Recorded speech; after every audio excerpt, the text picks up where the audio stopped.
Hello everybody, welcome back to my channel and to another clean with me video. This one is going to be quite an intense clean with me, and as you can see the flat isn't in too bad nick. It's just needing a little bit of a spruce up. There's some dishes left from a breakfast we did, the oven needs addressing again, bins need emptying, I'm going to do some laundry, that kind of thing.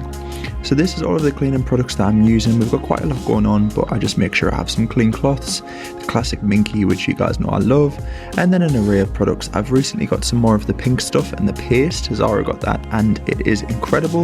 And then we've just got the usual like spray bleach, window and glass, 1001 for the carpets and polish and that kind of thing. So I first start off by clean sheeting my bed. I feel like that's just a great way to just kick things off, get all the sheets off. I try to do this as often as possible. Obviously being at home a lot more, it's just easier to do. So I just strip the bed completely and pop it on a wash. So I pop all of the whites in doing quite a hot wash. I use the Lenore Unstoppables, they just make the sheets smell amazing. And then I use Comfort as the fabric softener. And then this Almat Non-Bio from Aldi, it's really affordable and it cleans the clothes perfectly. I pop that on around a 40-degree wash and then I get that going. And then it's just time to take off all of the clothes from the drying rack and pop those away. I wish it took this amount of time, I really do.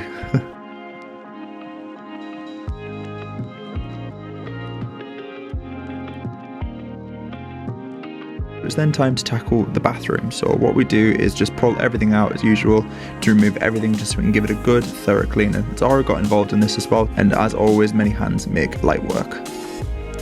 So we just started off by doing the glass, so we did the 2 mirrors in the bathroom and just gave everything a good clean. And then I did a little bit of bathroom organisation just to go through any products, any empties in there that need thrown away and that kind of thing. Just checking dates on stuff as well just to make sure everything is all good to use. And then I used just some of the Cif bathroom cleaner and just gave the shelves a little bit of a wipe, making sure I cleaned the fronts as well and the handles, and then I just popped everything back in. As you can tell, I have quite a lot of skincare and cosmetic products and there's a lot going back in. And then again, just making sure all of the handles and fronts are nice and clean. And then I used the pink stuff. This stuff is brilliant. This is actually the liquid form, and then I just used the minky just to buff it in all of the chromeware and steel in the bathroom. It just makes it come up so shiny, removes any like lime scale or unwanted nasties. And I also used it on the plug hole as well. And then I just used the hot water from the shower head just to rinse all of that off. I don't leave it on for very long, but as you can see, look how shiny they look. It is the most therapeutic thing to do. And then I do it on all of the shower head as well, just to make sure it's nice and clean, and then I buff the rest into the tiles. And then it was just time to rinse the bath. Again, the bath was really clean. I just like to make sure there's no lime scale or anything building up. And then I used the bathroom spray as well on the tiles and just buffed all that in as well. And then I also did the back of the bath too, just to make sure there's no build-up of any like excess product like shampoo or things like that. And then it was just time to change out the towels in the bathroom just to make sure they're nice and clean. And then Zara was just cleaning the hand soap as well. And then it was time to do the shower screen as well, which is when the windows and glass cleaner comes in. This stuff is amazing. You can use vinegar and newspaper. I've heard that works really well as like an at-home cleaner. And then I just used the squeegee. This one's from IKEA, just to remove any watermarks, and it comes up pretty much brand new. And then it was just time for a little bit of spray bleach on the sink. I do the sink last just because obviously we use it throughout cleaning, so I just make sure I'm really addressing the taps, the tap handles, all of that, and using the minky just to get in and around and do the backsplash of the towels as well. And then we just had to use the dustpan and brush just to pick up any bits off the floor, and then it was time to defloor the floor with a little bit of disinfectant. This one smells amazing.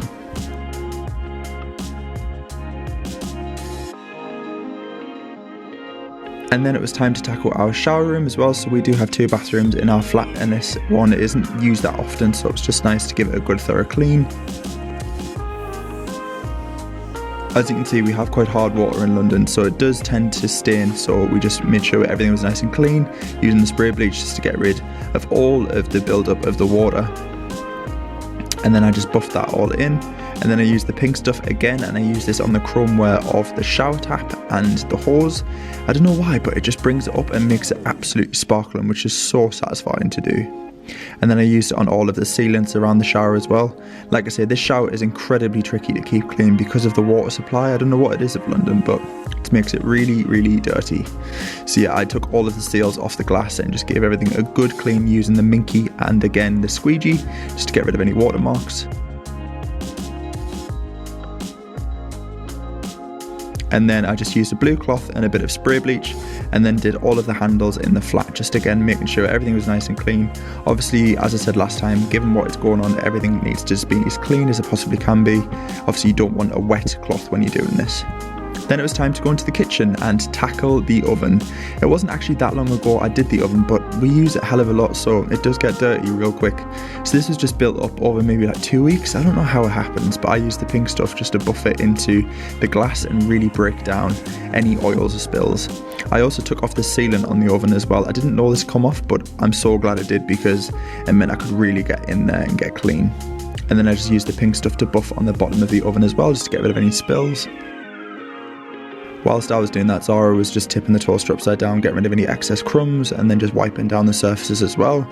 We've got some of this Dettol cleaner, and it is really, really good. It kills 99.9% of bacteria, so we just made sure that was buffed right into the surfaces and let that sink in. And then we cleaned it off with a blue cloth. Now it was time to take apart the oven, so I actually removed the glass screen, put the sealant back on once I figured out how to do it. Then it was time to give the glass a bit of a clean and put it back together, and it came up absolutely spotless.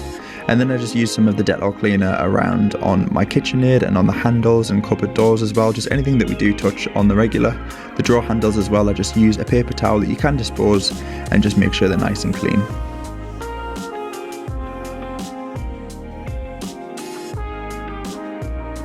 Whilst I did that as well, Zara did the fridge and freezer, again just going through all of the seals and the door handles just to make sure that was nice and germ free too.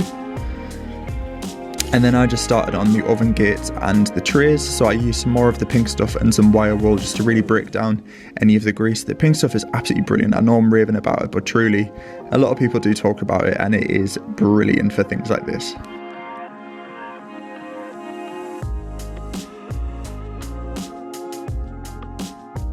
And then it was time to address the top of the oven, so we took away all of the grime on the extractor fan panels and just popped those back up, and then we just popped everything back on, so the gas cooker gates,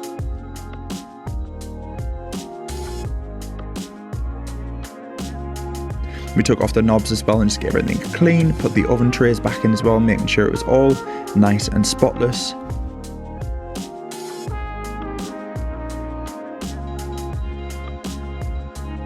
And then we just had to do the sink area, so it's best, I find, to just completely remove everything. So take away all of the plants and the draining board and just give everything a really good wipe down. So I was focusing on the windowsills and the chromeware and just using the spray bleach to really get rid of any build up. And then was just popping everything back on. As you can tell, our little basil plant's actually thriving, which is really nice. And then it was just time to mop the kitchen floor and wipe and hoover and that kind of thing. You guys have seen all that before, so I didn't really record that. But yeah, the kitchen is now done.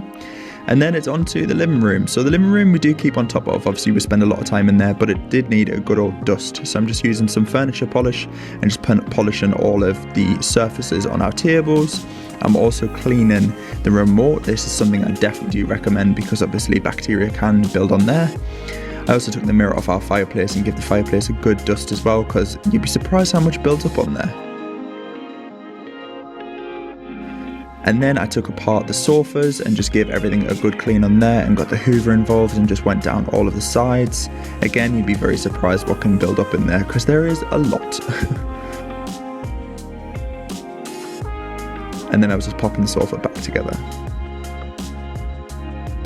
Now it's time for a good old hoover. I use the Shark hoover and genuinely guys, I cannot recommend this enough. I'll link it down below if you want to check it out. We got ours from Argos and it is absolutely brilliant. It is so powerful. We've had Dyson before and this by far is the best.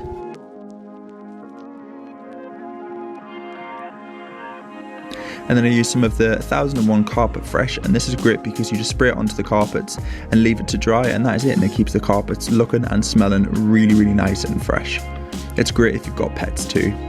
And that is everything guys, that is our flat done and dusted. It looks absolutely spotless now. Really happy with how it's turned out. It just goes to show a little bit of time invested can really make you feel so much more organized and on top of it. But yeah, thank you so much for watching. I really hope you have enjoyed this little clean with me deep clean, and if you have, as always, don't forget to give it a thumbs up and do click subscribe, and let me know as well what kind of videos you'd like to see coming up. I really do enjoy filming these clean with me's because it inspires me to keep going. But yeah, thank you so much for watching, and I will catch you all very soon. Bye for now.